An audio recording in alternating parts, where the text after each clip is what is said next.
Realita Pos TV Channel Bedebis. Kartu debit Bank Bengkulu, transaksi lebih aman, mudah, dan Penekanannya adalah sinergitas dan kolaborasi. Ini harus menjadi suatu hal yang penting yang harus ambil alih. Kedatangan tamu dari jajaran pengurus BJB ini lengkap, jajaran komisaris dan direksi. Ini terkait dengan tuntutan pasar ya, tuntutan pasar, bagaimana pelayanan perbankan ini semakin dibutuhkan oleh konsumen dengan kualitas terbaik, baik dari sisi jenis layanan, penggunaan IT, ini penting. Maka saya kira kolaborasi dan sinergitas antar bank daerah ini menjadi sangat penting atau menjadi. Saya langsung gaspol nih. Gaspol nih? Ya, tanda tangan dengan BJB Cash tadi ya. Nah, langsung gaspol. Mulai besok kita BI Pass ya. Mulai besok kita udah bersinergi. Ya, saya minta tadi dengan Pak Yudi, Pak, kami kekurangan SDM kita, meningkatkan SDM kita, yaitu dengan Pak Yudi kan punya BJB itu udah punya BJB University, sehingga kita akan ngirim teman-teman untuk belajar kredit, belajar dana, ya, belajar apapun, ya, IT. Kita kan punya blueprint IT juga. Nah, kita akan kerjasama, Pak. Ini permintaan OJK juga, gitu ya. Untuk BJB Bank Bengkulu ini harus punya blueprint arsitektur IT-nya, Pak Dek ya. Tapi tentunya kita bermimpi juga kan bahwa dengan pelayanan digital nanti, ya, kita meningkatkan fee based income kita ke depan. Jadi saya tuh punya mimpi itu kayak BCA, Pak. Ya, kreditnya nggak terlalu besar, tapi dia dapat dana dari fee based income. BJB oleh OJK telah ditetapkan sebagai peserta langsung. Dan oleh BI ditetapkan sebagai peserta langsung dalam layanan BI Fast. Jadi hanya ada beberapa bank nasional, kalau tidak salah kurang dari 15 ya, 19-an, di mana BJB salah satunya yang menjadi peserta langsung. Nah, kebetulan hari ini kita signing layanan BI Fast untuk Bank Bengkulu sebagai peserta tidak langsung dari bank. Lalu apa sih manfaatnya dari sinergitas dalam kerangka KUB ini atau kelompok usaha bank? Banyak manfaatnya. Karena apa? Bank BJB sebenarnya secara bank sudah lengkap dari sisi semua layanan, baik itu layanan perbankan, layanan dana, layanan treasury, layanan juga kami punya BJB University. Nah, kaitan dengan beberapa layanan tadi, kita bersepakat bersama untuk saling membantu ya. Jadi penekanannya adalah sinergitas dan kolaborasi. Ini harus menjadi suatu hal yang penting yang harus ditekankan.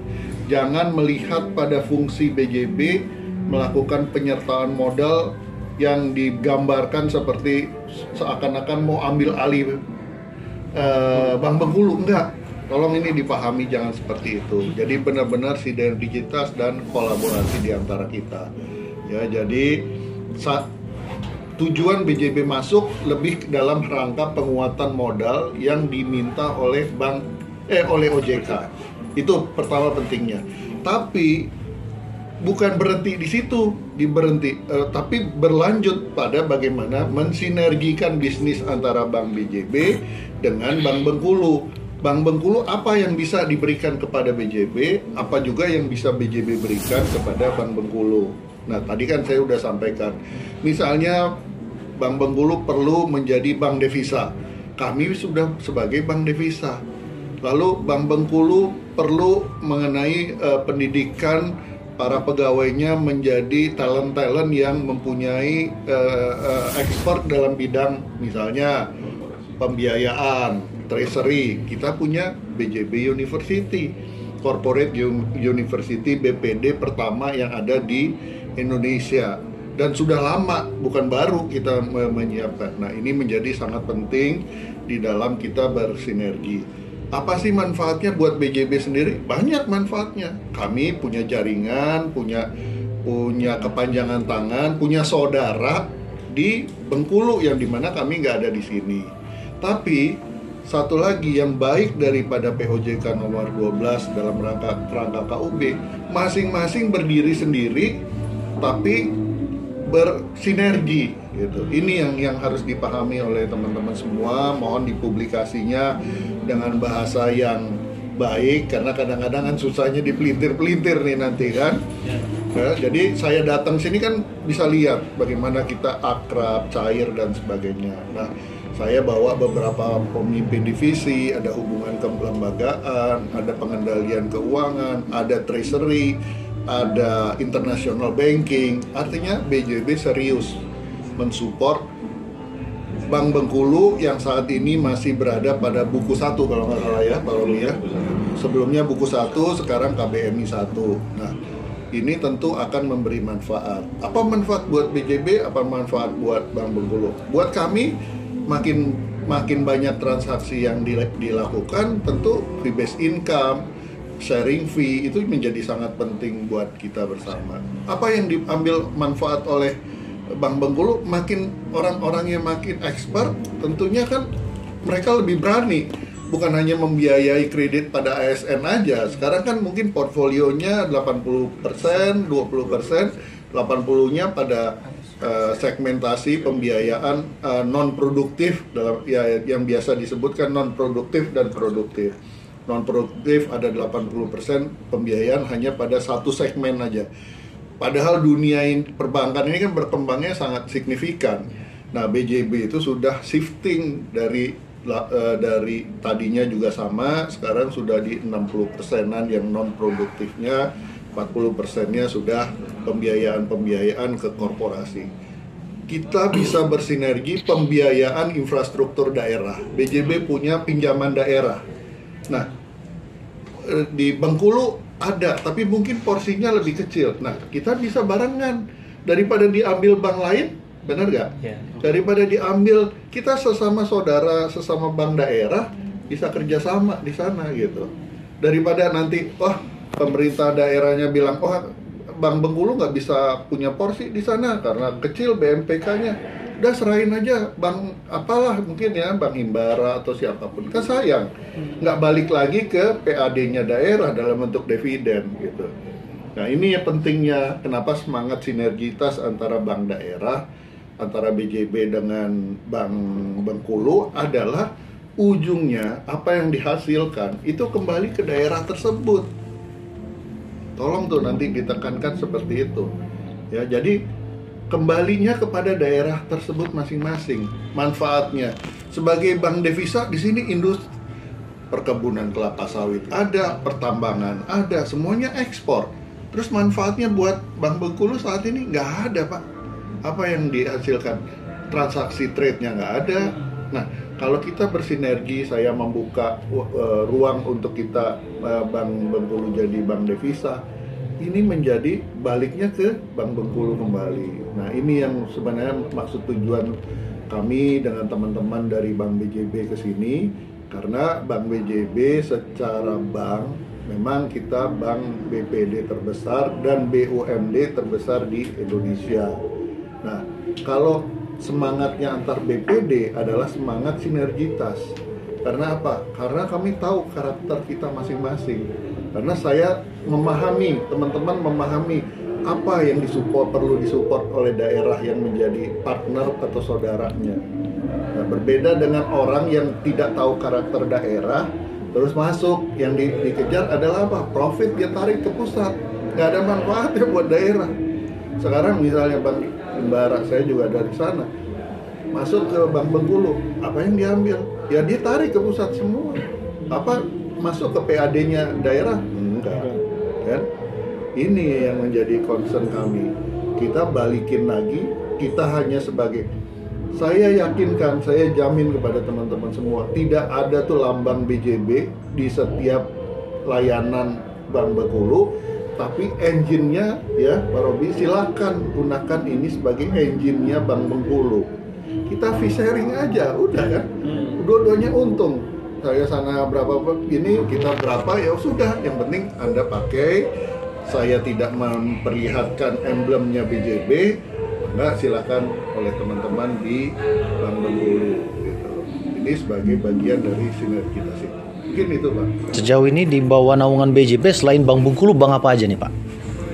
Kalau Bank BJB sendiri sudah punya yang namanya KUB sendiri, dan kami juga sudah termasuk dalam konglomerasi keuangan karena kami punya lengkap, kami punya BJB Sekuritas, kami punya BJB Syariah, kami punya BPR hampir mungkin 12 ya. Nah, kami juga sedang berkembang untuk membentuk anak usaha lain. Nah, sekarang memang ini di luar BJB-nya, ini baru yang pertama kali, Pak. Ini baru kerjasama dengan Bank Bengkulu. Kami sedang melakukan intens komunikasi dengan beberapa BPD lain. Jadi saya perlu sampaikan, dari 27 BPD seluruh Indonesia, ada 14 BPD yang modal intinya di bawah 1 triliun. Dan sesuai dengan amanat POJK nomor 12 tahun 2020, apabila BPD tersebut di tahun 2024 tidak bisa memenuhi modal inti 3 triliun, dia akan diturunkan kelasnya menjadi BPR atau membubarkan diri. Ya. Sekarang tinggal bagaimana kemampuan masing-masing. Apakah 2 tahun ke depan yang model intinya sekarang 1 triliun itu mampu memenuhi itu dengan PAD yang ada. Nah, ini kan tinggal masalah logika berpikir aja. Nah, apabila mereka bergabung di dalam KUB, kelompok usaha bank, POJK itu memberikan ruang yang sebesar-besarnya kepada PAD. BPD yang bergabung dalam KUB itu tidak perlu memenuhi modal inti 3 triliun. Tapi ada yang menjamin proyeksikan sampai dengan akhir tahun ini bisa menggabungkan diri dalam kelompok usaha bank BJB. Ya, jadi itu masalah utamanya gitu. Jadi buat kalau bahasa saya itu ngapain gengsi sih gitu ya. Kalau kita bisa ber-KUB tapi mengambil manfaat sinergi dan kolaborasi di sana. Karena OJK itu keras sekali ya sekarang ini. Karena apa? Bank ingin dikuatkan modalnya, ingin diyakinkan kepada publik, kepada masyarakat bahwa bank tidak akan goyah kalau ke depan ini ada masalah. Nah, makanya harus dikuatkan modal intinya. Yang sementara ini yang kami ada rencanakan untuk ber-KUB itu ada 8, termasuk Bank Bengkulu. Karena 8 ini adalah bank yang kategorinya sangat sehat dan sehat gitu ya. Jadi ada 8. Pertama kali kami terima kasih sudah diberi kepercayaan oleh Bank Bengkulu untuk kita ber-KUB. Kedepannya ini memang ada proses yang harus kita lewati, yaitu proses perizinan dari OJK. Nah, ini sedang kita proses bersama. Mudah-mudahan OJK melihat bahwa Bank BJB dengan Bank Bengkulu dalam satu platform BPD yang bisa saling saling membantu ya, kebutuhan modal, kebutuhan likuiditas dan layanan-layanan perbankan lainnya. Kita melihat Bank Bengkulu merupakan prospek yang sangat signifikan dengan lingkungan mungkin yang kita akan coba sama-sama kembangkan, bukan hanya